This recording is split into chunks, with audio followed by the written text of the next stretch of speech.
നമ്മുടെ ഇന്ത്യൻ ചരിത്രത്തിൽ വലിയൊരു കാലം നിർണായകമായി നിലനിന്ന ഒരു രാജവംശമാണല്ലോ മുഗൾ സാമ്രാജ്യം എന്നത്. എന്നാൽ ബാബർ നിർമ്മിച്ച ഈ മുഗൾ സാമ്രാജ്യത്തെ തകർത്തെറിഞ്ഞ സുർ രാജവംശം സ്ഥാപിച്ച ഷേർഷാ സൂരി എന്നൊരാൾ ഈ കാലഘട്ടത്തിൻ്റെ ഇടയിൽ ജീവിച്ചിരുന്നു. ആ കാല എഴുത്തുകൾ എന്നത് പൊതുവെ മുഗൾ ചരിത്രകാരന്മാരായതുകൊണ്ട് തന്നെ ഷേർഷാ സൂരി വെറുമൊരു ആക്രമണകാരിയായിട്ടൊക്കെയാണ് അധിക ചരിത്രകാരന്മാരും പറഞ്ഞു വയ്ക്കുന്നത്. എന്നാൽ അങ്ങനെയല്ല. സത്യത്തിൽ ഇന്ത്യൻ മണ്ണിൽ നിന്ന് തന്നെ ഉയർന്നു വന്നുകൊണ്ട് യാതൊരു പിൻബലവുമില്ലാതെ സ്വയം ശക്തി നേടിക്കൊണ്ട് മുഗളരെ നേരിട്ട് പരാജയപ്പെടുത്തി തൻ്റേതായൊരു ഭരണം സൃഷ്ടിച്ച് ഒപ്പം നൂതനമായ പല ഭരണ നേട്ടങ്ങളും കൂടി സ്വന്തമാക്കിയ ഒരു ചക്രവർത്തിയായിരുന്നു ഷേർഷാ സൂരി എന്ന് പറയാം. അദ്ദേഹം തുടങ്ങിവെച്ച പുതിയൊരു പാത അക്ബർ പിന്തുടരുകയാണുണ്ടായത് എന്ന് പറയുമ്പോൾ തന്നെ ഷേർഷാ സൂരിയുടെ പ്രാധാന്യം നമുക്ക് വ്യക്തമാകുമല്ലോ. അതുകൊണ്ട് തന്നെ ഈ വീഡിയോയിലൂടെ ഷേർഷാ സൂരിയുടെ ജീവിത കഥയാണ് പരിചയപ്പെടുത്തുന്നത്. ബാബർ മുഗൾ സാമ്രാജ്യം സ്ഥാപിച്ച സമയത്ത് ആ മുഗൾ മേഖലയിലേക്ക് തന്നെ ജോലിക്കെത്തിയ ഒരാൾ സമയവും സന്ദർഭവും ഭാഗ്യവും ഒത്തുവന്നാൽ ഹിന്ദുസ്ഥാനിൽ നിന്നും മുഗളരെ പുറത്താക്കുമെന്ന് പ്രഖ്യാപിക്കുകയുണ്ടായി. അയാളുടെ പേരാണ് ഷേർഷാ സൂരി. ആ പറഞ്ഞതിൽ അദ്ദേഹം വിജയിക്കുകയും ചെയ്തു. ഇന്ത്യയിലെ രണ്ടാം അഫ്ഗാൻ സാമ്രാജ്യമാണ് സൂർ രാജവംശം എന്ന പേരിൽ ഷേർഷാ ആ കാലത്ത് സ്ഥാപിച്ചത്. വലിയ ധനാഢ്യ കുടുംബത്തിലോ അല്ലെങ്കിൽ രാജകുടുംബങ്ങളിലോ അല്ലെങ്കിൽ വലിയൊരു മിലിറ്ററി കമാൻഡറിൻ്റെ മകനായിട്ടോ ഒന്നുമല്ല ഷേർഷാ ചരിത്രത്തിൽ ജനിക്കുന്നത്. അദ്ദേഹം നേടിയെടുത്തത് എല്ലാം തന്നെ അദ്ദേഹത്തിൻ്റെ കഴിവുകളിൽ കൂടി തന്നെയായിരുന്നു. കാലം കുറെ കഴിയുമ്പോഴേക്ക് ലോക ചരിത്രത്തിലെ നിർണായക വ്യക്തിത്വങ്ങളിൽ ഒന്നായി മാറാനും ഒന്നുമില്ലാത്ത ഒരവസ്ഥയിൽ നിന്ന് കരുത്തുറ്റ ഒരു സാമ്രാജ്യം തന്നെ സൃഷ്ടിച്ച് ഭരിച്ച ഒരാളായി ഷേർഷാ സൂരി മാറുകയുണ്ടായി. അത് അദ്ദേഹം എത്രയധികം കഴിവുള്ള ഒരാളായിരുന്നു എന്നതിൻ്റെ വലിയ സൂചനയും നൽകുന്നു. വിശദമാക്കാം. ഷേർഷായുടെ യഥാർത്ഥ പേര് ഫരീദ് എന്നതായിരുന്നു. ഇദ്ദേഹത്തിൻ്റെ മുത്തച്ഛനായിരുന്ന ഇബ്രാഹിം സൂരി കുതിര വിൽപ്പനയുമൊക്കെയുമായിട്ടുള്ള ഒരു ബിസിനസ് നടത്തുന്ന ഒരാളായിരുന്നു. എന്നാൽ അതിൽ വലിയ വിജയമൊന്നും നേടാനാകാതായതോടെ ഈ ഇബ്രാഹിം സൂരിയും അദ്ദേഹത്തിൻ്റെ മകനായ ഹസനും സൈനിക സേവനത്തിൽ ചേരുകയുണ്ടായി. ആ കാലം അവർ ജീവിച്ചിരുന്നത് പഞ്ചാബിലെ ഹസ്തിനാപൂറിനടുത്തുള്ള ഒരു മേഖലയിലായിരുന്നു. ഇവിടെ വച്ചാണ് ഹസന് തൻ്റെ ആദ്യ ഭാര്യയിൽ ഫരീദ് എന്നു പേരുള്ള ഒരു കുഞ്ഞ് ജനിക്കുന്നത്. 1486 ഫരീദിൻ്റെ ജനനം. പിന്നീട് സിക്കന്ദർ ഷാ ലോധിയുടെ ഭരണകാലത്ത് ഹസൻ ഇവിടം വിടുകയും ഇന്നത്തെ ബീഹാറിലെ സസ്രം എന്ന മേഖലയുടെ ജഗീറായി മാറുകയുണ്ടായി. എങ്കിലും ഫരീദിനോട് ഹസന് സ്നേഹമൊന്നും ഉണ്ടായിരുന്നില്ല. 4ാം ഭാര്യയോടും അവരുടെ മക്കളോടും ഹസന് കൂടുതൽ പരിഗണന കാണിച്ചപ്പോൾ ഫരീദും സഹോദരനും ഈ കാലത്ത് വളരെയധികം ബുദ്ധിമുട്ടുകൾ നേരിട്ടതായും ചരിത്രം പറയുന്നു. ഏതായാലും ചെറുപ്പകാലത്ത് തന്നെ ഫരീദും പിതാവും തമ്മിൽ തെറ്റുകയും ഫരീദ് നാടുവിട്ട് ഉത്തർപ്രദേശിലെ ജോൺപൂർ മേഖലയിലേക്ക് എത്തുകയുമാണ് ഉണ്ടായത്. 3 വർഷക്കാലം അവിടെ അദ്ദേഹം പഠിക്കുകയും ഈ കാലത്ത് നഗരത്തിൻ്റെ ഫൗജുദാറായിരുന്ന ജമാൽ ഖാൻ ഫരീദിൻ്റെ കഴിവുകളിൽ ആകൃഷ്ടനാവുകയുമുണ്ടായി. ഈ ജമാൽ ഖാൻ എന്നത് അച്ഛനായ ഹസൻ്റെയും നേതാവായിരുന്നു. ഏതായാലും ഫരീദിൻ്റെ കഴിവുകൾ കണ്ട ജമാൽ ഖാൻ ഹസനുമായി സംസാരിച്ച് ഫരീദിനെ അച്ഛൻ്റെ സഹായിയായി നിയമിക്കുകയുണ്ടായി. അതായത് ജഗീർ സ്ഥാനത്തിൻ്റെ പ്രധാന സഹായി എന്ന നിലയിൽ. എന്നാൽ ഫരീദിൻ്റെ ഉയർച്ചയിൽ സ്ഥാനം നഷ്ടപ്പെടുമോ എന്ന ഭയത്തിൽ ഹസൻ്റെ ഇളയ ഭാര്യയും മക്കളുമൊക്കെ നീക്കങ്ങൾ നടത്തിയതോടെ ഫരീദ് അവിടെ നിന്നും പോകുന്ന അവസ്ഥയുമൊക്കെ അവിടെ ഉണ്ടായി.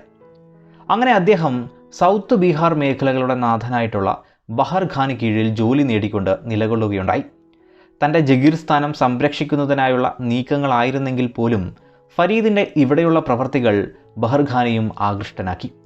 സത്യത്തിൽ ഇവിടെ വച്ചാണ് ഫരീദിന് ഷേർഷാ എന്ന പേര് പോലും വരുന്നത്. വേട്ടയ്ക്കിടെ ഒരു സിംഹത്തെ ഒറ്റയ്ക്ക് കീഴടക്കി കൊന്നപ്പോഴാണ് ഈ ഒരു പേര് അദ്ദേഹത്തിന് ലഭിക്കുന്നത്. ഏതായാലും ഷേർഷായുടെ കഴിവുകളിൽ ആകൃഷ്ടനായ ബഹർ ഖാൻ അദ്ദേഹത്തിൻ്റെ ഡെപ്യൂട്ടിയായും മകനായ ജലാൽ ഖാൻ്റെ അധ്യാപകനായുമൊക്കെ ഷേർഷായെ നിയമിക്കുകയുണ്ടായി. അങ്ങനെ രാഷ്ട്രീയ മേഖലകളിൽ ഷേർഷാ ഉയർന്നു തുടങ്ങി എന്നും പറയാം. എന്നാൽ ഇതേ സമയമാണ് ഇന്ത്യൻ ചരിത്രത്തെ സംബന്ധിച്ചിടത്തോളം സുപ്രധാനമായ ഒരു സംഭവം നടക്കുന്നത്. 1526 പാനിപ്പത്ത് യുദ്ധത്തിൽ വെച്ച് ഇബ്രാഹിം ലോധി തോൽക്കുകയും ബാബർ ഡൽഹി മേഖലയിലെ അധികാര കസേരയിലേക്ക് വരികയുമുണ്ടായി. സ്വാഭാവികമായും അത്തരമൊരു സന്ദർഭം വന്നു ചേരുമ്പോൾ ആ സാമ്രാജ്യത്തിന് ചുറ്റുമിരുന്ന പല അഫ്ഗാൻ പ്രഭുക്കന്മാരും സ്വാതന്ത്ര്യം പ്രഖ്യാപിക്കുകയും സ്വതന്ത്ര രാജ്യങ്ങളായി മാറാനും ആരംഭിച്ചു. അതിലൊന്നായിരുന്നു സൗത്ത് ബീഹാറും ഭരണാധികാരിയായ ബഹർ ഖാനും. അദ്ദേഹം സൗത്ത് ബീഹാർ മേഖലകളെ ചേർത്ത് തൻ്റെ രാജ്യമായി പ്രഖ്യാപിക്കുകയും സുൽത്താൻ മുഹമ്മദ് എന്ന പേരിൽ ഭരണം നടത്താനും ആരംഭിച്ചു. എന്നാൽ സുൽത്താൻ മുഹമ്മദിൽ ഷേർഷായ്ക്കുള്ള സ്വാധീനം അനിയന്ത്രിതമായി വർദ്ധിക്കുന്നത് കണ്ട മറ്റു പല നേതാക്കളും പ്രഭുക്കന്മാരും ഷേർഷായ്ക്ക് നേരെ തിരിയുകയും പല നീക്കങ്ങളും നടത്തുകയുമുണ്ടായി. ഒടുവിൽ ഇവിടെ ഒരു കലഹം തന്നെ സൃഷ്ടിക്കപ്പെട്ട് ഷേർഷാ ബീഹാർ തന്നെ വിടുകയും ഡൽഹിയിലെത്തി ബാബറുടെ കീഴിൽ ഉദ്യോഗം സ്വീകരിക്കുകയുമുണ്ടായി. ചന്ദേരി മേഖലയൊക്കെ പിടിച്ചെടുക്കുന്നതിൽ ബാബറെ സഹായിച്ചിരിക്കുന്നത് ഷേർഷാ ആണെന്നോർക്കണം. മുഗളർക്ക് കീഴിൽ ജോലി നോക്കിയ ഈ കാലത്ത് മുഗളരുടെ ഭരണ സംവിധാനത്തിൻ്റെയും സൈനിക ഘടനയുടെയും ദുർബലതകളെയും മേന്മയെയും ഒക്കെ തന്നെ നേരിട്ട് പഠിക്കാൻ ഷേർഷായ്ക്ക് അവസരവും ലഭിക്കുകയുണ്ടായി. ഇവിടെ വച്ചാവാം ഷേർഷായുടെ സാമ്രാജ്യത്വ മോഹങ്ങളുടെ ആരംഭമൊക്കെ ഉണ്ടാവുന്നത് എന്നും അനുമാനിക്കാം. എന്നാൽ പിന്നീട് മുഗൾ മേഖലയിൽ തന്നെ ഷേർഷായിൽ സംശയങ്ങൾ ഉണ്ടാവുകയും ജീവനിൽ പേടിച്ച ഷേർഷാ മുഗൾ മേഖല വിട്ട് സൗത്ത് ബീഹാറിലേക്ക് തന്നെ തിരിച്ചു പോവുകയുണ്ടായി. ഇവിടെ ജലാൽ ഖാൻ്റെ അധ്യാപകനായി ഷേർഷായെ സുൽത്താൻ മുഹമ്മദ് വീണ്ടും നിയമിക്കുകയും ചെയ്തു. എന്നാൽ 1528 സുൽത്താൻ മുഹമ്മദ് മരണപ്പെട്ടു. അതോടെ പ്രായപൂർത്തിയാകാത്ത ജലാൽ ഖാൻ്റെ ഭരണമേഖലകൾക്ക് നേതൃത്വം കൊടുക്കാൻ ഷേർഷായും നിയമിതനായി. 1529 ബാബർക്കെതിരെ മഹ്മൂദ് ലോധി നടത്തിയ യുദ്ധത്തിലൊക്കെ ഷേർഷായും പങ്കെടുക്കുകയുണ്ടായി. എങ്കിലും തോൽവിയായിരുന്നു ഫലം. ഇതേ സമയം തന്നെ ബംഗാളിൽ നിന്നും സൗത്ത് ബീഹാർ മേഖലകളിലേക്ക് ഒരു ആക്രമണം വന്നെങ്കിലും അതിനെ ഷേർഷാ തോൽപ്പിക്കുകയുണ്ടായി. ഷേർഷായുടെ ഇത്തരത്തിലുള്ള അനിയന്ത്രിതമായ സ്വാധീനത്തെ ഭയന്ന അഫ്ഗാൻ പ്രഭുക്കന്മാർ ഈ സമയം ഷേർഷായെ വധിക്കാനും ചില ശ്രമങ്ങൾ നടത്തുകയുണ്ടായി. എങ്കിലും ഒടുവിൽ അവർ പരാജയപ്പെടുകയും ഭരണാധികാരിയാവേണ്ട ജലാൽ ഖാനും മറ്റുള്ളവരുമൊക്കെ ബംഗാളിലേക്ക് രക്ഷപ്പെടേണ്ട അവസ്ഥയും വന്നെത്തി. ചുരുക്കിയാൽ സൗത്ത് ബീഹാറിൻ്റെ ഭരണാധികാരിയായി ഷേർഷാ മാറുകയാണ്. പല മേഖലകളിലായി ആ കാലത്ത് നിലകൊണ്ടിരുന്ന അഫ്ഗാൻ വിഭാഗക്കാരെ തനിക്ക് കീഴിൽ ഒരുമിപ്പിക്കാൻ ഷേർഷാ പല നീക്കങ്ങളും നടത്തുകയുണ്ടായി. അഫ്ഗാനികൾക്ക് പൊതുവെ മുഗളരോടുള്ള വിരോധമാണ് ഷേർഷാ ഇതിനായി ഉപയോഗിച്ചത്. ബംഗാളിനെ തോൽപ്പിച്ചതും സൗത്ത് ബീഹാറിൽ ഭരണാധികാരിയായി മാറിയതും ഷേർഷായെ ഒരു പരിധിവരെ ഇതിനൊക്കെ സഹായിച്ചു എന്നും പറയാം. ഇവിടെ അദ്ദേഹം ഷേർ ഖാൻ എന്നും അറിയപ്പെട്ടു. ഒരു സൈന്യത്തെ ഒരുക്കി മുഗളിനെ പുറത്താക്കുക എന്ന ലക്ഷ്യമായിരുന്നു ഷേർ ഖാൻ ഉണ്ടായിരുന്നത് എന്നും പറയാം. 1530 ബാബറെ പിന്തുടർന്നുകൊണ്ട് ഹുമയൂൺ മുഗൾ ചക്രവർത്തിയായപ്പോൾ അതിനായുള്ള അവസരവും ഒരുങ്ങിയെന്നുകൂടി പറയാം. അങ്ങനെ മഹ്മൂദ് ലോധിയുടെ നേതൃത്വത്തിൽ അഫ്ഗാനികൾ ഒരു യുദ്ധത്തിനായി വീണ്ടും ഒരുങ്ങുകയുണ്ടായി. ഈ സമയം ഷേർഖാനും എത്തിയെങ്കിലും അദ്ദേഹത്തിന് മഹ്മൂദ് ലോധിയുടെ നേതൃത്വത്തിൽ തീരെ വിശ്വാസമില്ലായിരുന്നു. അങ്ങനെ 1532 നടന്ന യുദ്ധത്തിൽ അഫ്ഗാനികൾ വീണ്ടും തോൽക്കുകയും മഹ്മൂദ് ലോധി ഈ സമയം രക്ഷപ്പെട്ട് ഒറീസയിലേക്ക് പോവുകയുമൊക്കെ ഉണ്ടായി. മരണം വരെയും മഹ്മൂദ് ലോധി അവിടെ തുടരുകയാണുണ്ടായത്. ഏതായാലും മഹ്മൂദ് ലോധി ഈ മേഖലകളിലെ രാഷ്ട്രീയ വഴികളിൽ നിന്ന് ഇല്ലാതായത് അഫ്ഗാനികളെ ഒരുമിപ്പിക്കാനുള്ള നയിക്കാനുള്ള കസേരയിലേക്കുള്ള വഴി ഷേർഖാന് തുറന്നുകൊടുത്തെന്നുകൂടി പറയാം. ഷേർഖാന് കീഴിലുണ്ടായിരുന്ന ചൂണാർ കോട്ടയ്ക്ക് ഹുമയൂൺ ഈ സമയം ഉപരോധം ഏർപ്പെടുത്തിയെങ്കിലും ഷേർഖാൻ്റെ സൈന്യം അതിനെ സമർത്ഥമായി പ്രതിരോധിക്കുകയുണ്ടായി. ഈ ഒരു സമയം ഗുജറാത്തിൽ ചില പ്രശ്നങ്ങൾ സൃഷ്ടിക്കപ്പെട്ടതിനെ തുടർന്ന് ഹുമയൂൺ ഈ മേഖലകളിൽ നിന്ന് വിട്ട് ഗുജറാത്തിലേക്ക് പോവുകയുണ്ടായി. ഷേർഖാനുമായി സമാധാനം സൃഷ്ടിക്കപ്പെട്ടപ്പോൾ ചൂണാർ കോട്ടയും സൗത്ത് ബീഹാറുമൊക്കെ ഷേർഖാൻ്റെ കയ്യിൽ വരികയും മുഗൾ മേൽക്കോയ്മ ഷേർഖാൻ അംഗീകരിക്കുകയുമുണ്ടായി. എന്നാൽ പിന്നീടുള്ള വർഷങ്ങളിൽ ഹുമയൂൺ പടിഞ്ഞാറൻ മേഖലകളിൽ തൻ്റെ ശ്രദ്ധ കേന്ദ്രീകരിച്ചപ്പോൾ ആ സമയം ഷേർഖാൻ സമർത്ഥമായി ഉപയോഗിച്ചു എന്നുകൂടി പറയാം. ഈ സമയം ബംഗാളിലൊക്കെ അധികാര കൈമാറ്റം നടക്കുന്ന സമയം കൂടിയായി മാറി. പുതുതായി വന്ന മഹ്മൂദ് ഷാ ആണെങ്കിൽ മികച്ചൊരു ഭരണാധികാരിയുമായിരുന്നില്ല.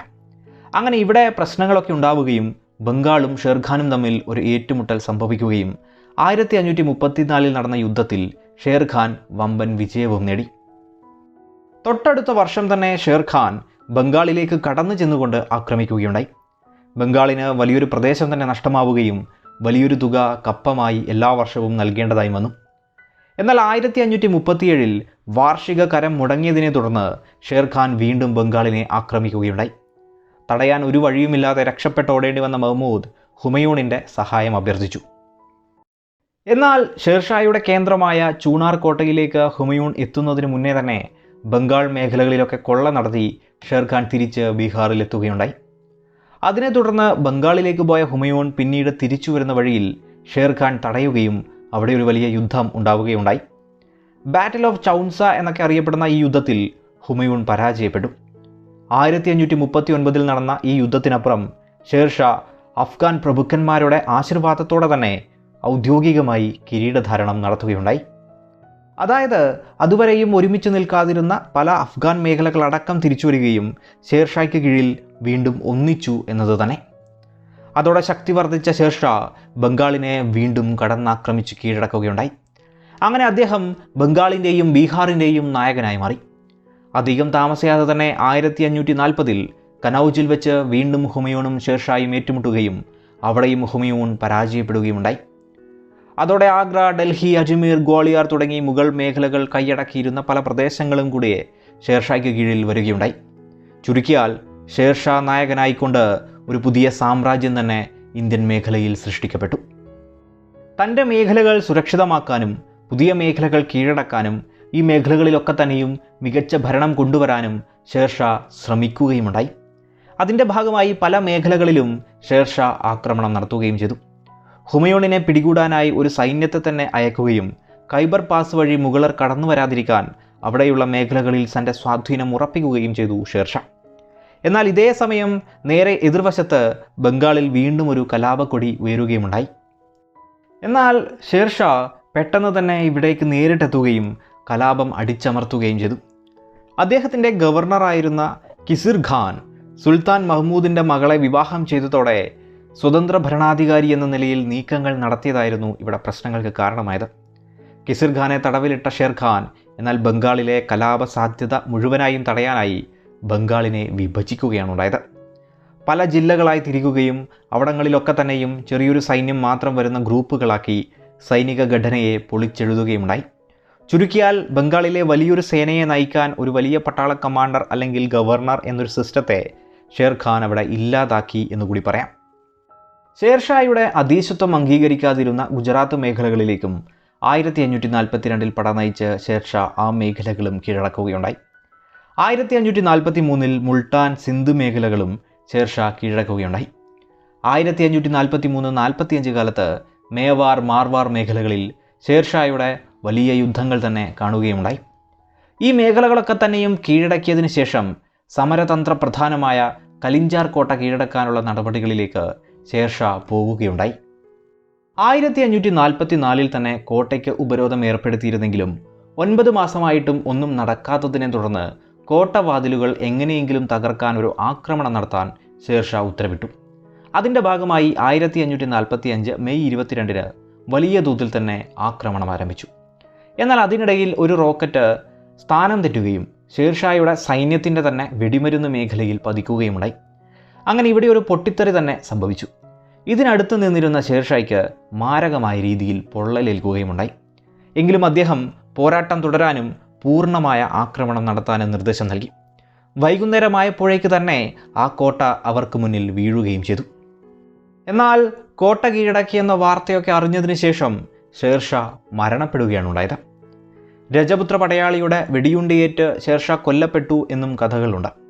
ഏതായാലും 1540 മുതൽ ചക്രവർത്തിയായി മാറിയ ഷേർഷാ തൻ്റെ പോരാട്ടങ്ങൾ ഗംഭീരമായി തുടരുന്നതിനിടയിൽ അപ്രതീക്ഷിതമായി മരണപ്പെടുകയാണ് ചരിത്രത്തിലുണ്ടായത്.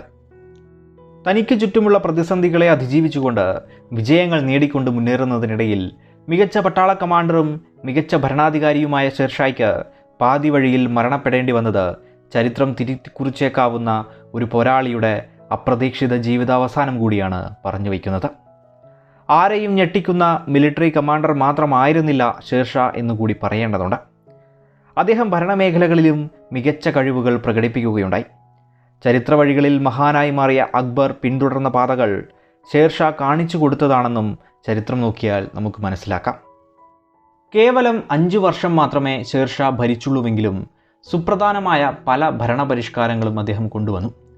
ജനനന്മ ലക്ഷ്യമാക്കിയുള്ള പലതും അതിൽ കാണാം. പ്രവിശ്യകളെ പല മേഖലകളാക്കി തിരിച്ചതും അതിനൊക്കെ തന്നെയും കൃത്യമായ നായകസ്ഥാനങ്ങൾ സൃഷ്ടിച്ചതും ഇവിടങ്ങളിൽ കൃത്യമായ ഭരണ സംവിധാനം കൊണ്ടുവന്നതും പുതിയൊരു നികുതി സമ്പ്രദായം കൊണ്ടുവന്നതും പ്രാദേശിക ഭരണം മെച്ചപ്പെടുത്തിയതും ഗുണ്ടകളെയും കൊള്ളക്കാരെയും ഒക്കെ ഷേർഷാ അടിച്ചൊതുക്കിയതുമൊക്കെ ചുരുങ്ങിയ കാലഘട്ടത്തിനുള്ളിൽ ഈ മേഖലകളിൽ സമാധാനമുണ്ടാവുന്നതിനും അതിലൂടെ ഒരു വികസന നയം തന്നെ രൂപപ്പെടുന്നതിനും കാരണമായി മാറി എന്നുകൂടി പറയാം. ഇദ്ദേഹത്തിൻ്റെ കാലത്ത് തന്നെ ബംഗാളിൽ നിന്ന് ഡൽഹി വഴി ലാഹോർ, പെഷവാർ വരെയൊക്കെ പോകുന്ന റോഡ് തന്നെ നിർമ്മിക്കപ്പെടുകയുണ്ടായി. ഏതാണ്ട് 3000 കിലോമീറ്റർ ദൂരം വരുന്ന ഈ റോഡ് ഗ്രാൻഡ് ട്രങ്ക് റോഡ് എന്നൊക്കെയാണ് അറിയപ്പെടുന്നത്. മറ്റു റോഡുകളായ ആഗ്ര ജോധ്പൂർ, ആഗ്ര ബുർഹാൻപൂർ, ലാഹോർ, മുൾട്ടാനൊക്കെ ഇദ്ദേഹത്തിൻ്റെ കാലത്ത് സൃഷ്ടിക്കപ്പെട്ടതുമാണ്. ഇത്തരത്തിൽ രാജ്യത്തിലെ ക്രമസമാധാന നില മികച്ചതായതും രാജ്യത്തെ റോഡുകളും കച്ചവടങ്ങളും മറ്റുള്ളവരിൽ നിന്ന് സുരക്ഷിതമായതും പുതിയ കറൻസി ഉണ്ടായതും പുതിയ നികുതിയും നികുതി ഇളവുമൊക്കെ ഈ മേഖലകളിൽ കച്ചവടത്തിൻ്റെ തോതും വർദ്ധിപ്പിക്കുകയുണ്ടായി. ആഭ്യന്തരമായുള്ള കച്ചവട നികുതി അദ്ദേഹം ഇല്ലാതാക്കുകയും ചെയ്തു. ഇന്നത്തെ പ്രസിദ്ധമായ പല സ്മാരകങ്ങളും ഷേർഷാ സൂരി നിർമ്മിക്കുകയുമുണ്ടായി. വിദ്യാഭ്യാസത്തിനും അദ്ദേഹം ഇടപെടലുകൾ നടത്തുകയുണ്ടായി. ഇതൊക്കെ ചുരുക്കി മാത്രമാണ് ഇവിടെ പറയുന്നത് എന്നുകൂടി ഓർക്കുക. ഏതായാലും ചുരുങ്ങിയ കാലത്തിനുള്ളിൽ ഉത്തരേന്ത്യ ഏറെക്കുറെ പൂർണ്ണമായും ഷേർഷാ സൂരി കീഴടക്കിയെന്ന് പറയാം. കാശ്മീർ, ആസാം മേഖലകളാണ് ഇതിൽ വരാത്തത്. എന്നാൽ പോലും കുടുംബ പാരമ്പര്യമോ മറ്റ് സഹായങ്ങളോ ഒന്നുമില്ലാതിരുന്നൊരു മനുഷ്യൻ നേടിയെടുത്ത വിജയങ്ങളെ വച്ച് നോക്കുമ്പോൾ ഇത് വളരെ വലുതു തന്നെയാണ്. മികച്ചൊരു ഭരണാധികാരിയായും മികച്ചൊരു പോരാളിയായും ഷേർഷാ സൂരി ചരിത്രത്തിൽ തൻ്റെ സ്ഥാനം ഉറപ്പിച്ചിട്ടുണ്ട് എന്ന് നിസ്സംശയം പറയാം. ഇന്ത്യൻ ചരിത്രത്തിലെ നിർണായകമായ ഒരു ഏടായി അതുകൊണ്ട് തന്നെ അദ്ദേഹവും അദ്ദേഹത്തിൻ്റെ ചരിത്രവും നിലനിൽക്കുന്നു.